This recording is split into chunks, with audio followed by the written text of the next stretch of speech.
Oi! Vamos falar então um pouquinho sobre Rita Lee, uma autobiografia. E. O que eu tenho pra falar desse livro? Primeira coisa, eu adoro essa contracapa. Sério. Eu achei muito estilosa. Vizinha está passando. Bom, pra começar, eu dei 5 estrelas pra esse livro. Eu, na verdade, dei 4 estrelas porque eu achei a história sensacional, tipo, a leitura muito boa, mas demorou demais do que eu esperava, sabe? Eu achava que ia ser uma leitura gostosa e fácil, só que aí, logo no início, eu já demorei muito pra ler, porque a Rita Lee nasceu em 1947 e eu sou, tipo, de 1996. Basicamente, todos os nomes e artistas e sei lá quem que ela falava, eu não sabia nada. Então, tipo, tudo eu tinha que ir lá pesquisar no Google, porque acho que falta um pouco de cultura brasileira em nós mesmos, né? Essa aqui é a verdade. Mas enfim, eu não sabia de quase ninguém que ela falava. Então tudo eu tinha que ficar pesquisando no Google e etc. Então isso demorou um pouco a leitura. Mas como eu vi que era meio que um erro meu, assim, tipo, isso não fez a leitura ficar pior, eu acho.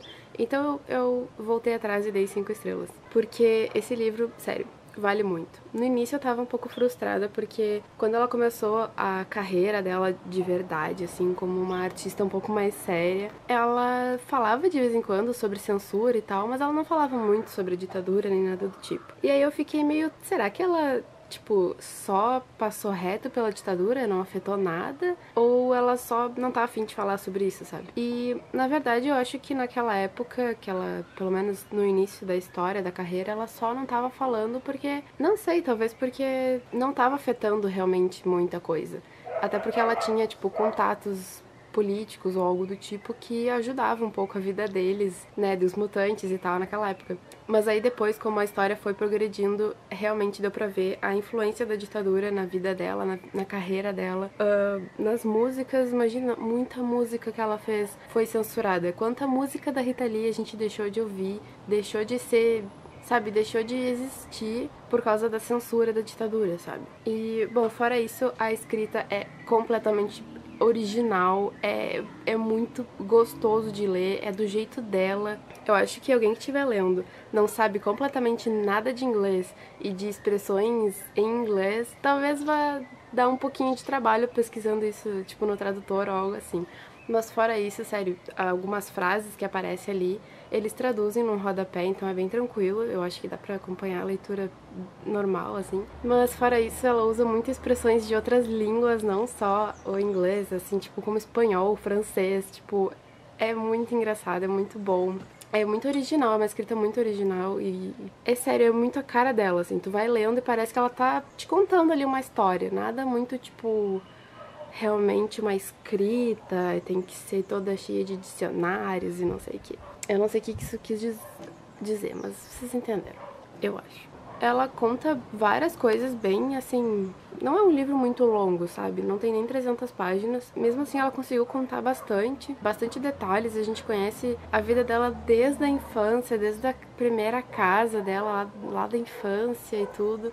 E isso é bem gostoso, isso é bem legal. É só que assim, né? A vida dela é, tipo, muito porra louca. Tipo, ela usou muita droga na vida.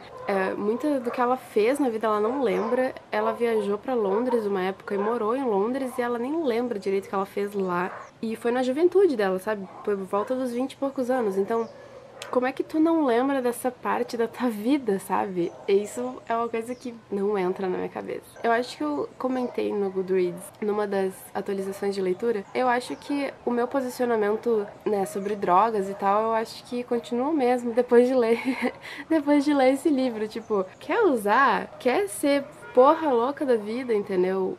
Vai fundo. Usa as drogas que você quiser, claro. Tente não cair no vício e perder amigos, família e tudo por causa disso, mas quer usar a droga pra se divertir, acha que isso melhora a tua vida, não sei o que, é contigo. Agora, se tu não quer esquecer coisas, se tu acha que isso tá fazendo mal pra tua vida, não use, entendeu? Eu acho que faria mal pra minha vida, eu não gostaria de esquecer partes da minha vida por causa de drogas, então eu não uso. E lendo essa história deu pra ver que meu posicionamento eu acho que continua o mesmo, então tá tudo certo. Deixa eu ver, o que mais dá pra falar? Então, mesmo que ela não tenha falado muito da ditadura ali no início, depois isso vai se agravando. Coisas que aconteceram, tipo, nos shows dela. A prisão dela tem a ver com isso também, um pouco, né? Tipo, aquela coisa meio polícia, meio corrupta, aquela coisa toda. Amigos dela que foram exilados pra fora do Brasil. É muito massa ler sobre isso, ler um pouco da história do Brasil junto, sabe? Tu não tá só lendo a história da Rita Lee. Tu não tá só lendo, sei lá, como que ela fez as músicas dela, ou de onde é que surgiu, sei lá, tu não tá só lendo curiosidades sobre a vida dela, tu também tá lendo um pouco da história do Brasil, entendeu? Um pouco não, né? Bastante, desde 40 e poucos, desde 50, provavelmente. Então isso é muito massa, essa é a parte legal de ler uma história dessas, por mais que tu não goste da Rita Lee, ou sei lá, eu não concordo muito com o estilo de vida dela, do que ela fez com a vida dela, mas ler um pouco da nossa história, sabe? Da história do Brasil. Essa eu acho que é a parte mais legal, assim, de ler um livro desses. Então, assim, basicamente eu recomendo muito a leitura. Teve gente que eu li os comentários que, tipo, leram muito rápido, que acharam uma leitura muito gostosa, então talvez tenha sido só eu mesmo que fui ler e empacou um pouco na leitura, mas mesmo assim não demorei tanto, assim, acho que uns 15 dias. E dentro desses 15 dias eu não li todos os dias, tá? Então se eu realmente tivesse lido todos os dias, eu leria em uma semana, que já tá bem bom pra mim que lê devagar. Fora tudo isso, que é muito legal no livro, é interessante também ver alguns aspectos que ela aborda, assim, tipo o aborto, por exemplo. Galos. É muito interessante, acho que esse aqui teve uma parte... Vocês não vão enxergar nada. Teve uma parte aqui que eu grifei, que foi uma das primeiras partes que me fez pegar um marcador e grifar mesmo, porque, sério, é simplesmente sensacional e eu acho que eu vou ler aqui pra encerrar esse vídeo. Adendo aborto.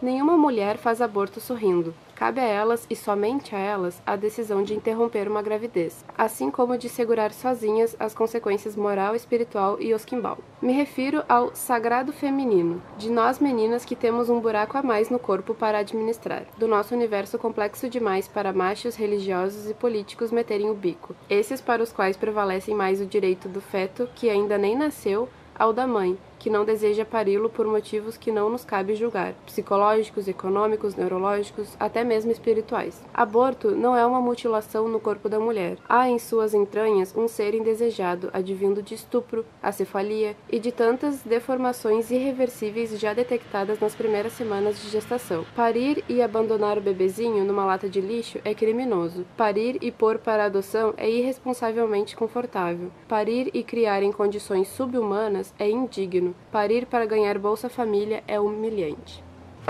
Só por causa disso aqui, vocês já têm que ler esse livro, entendeu? Beijo, tchau. Acho que é isso então. Um beijo grande, boa leitura e até mais.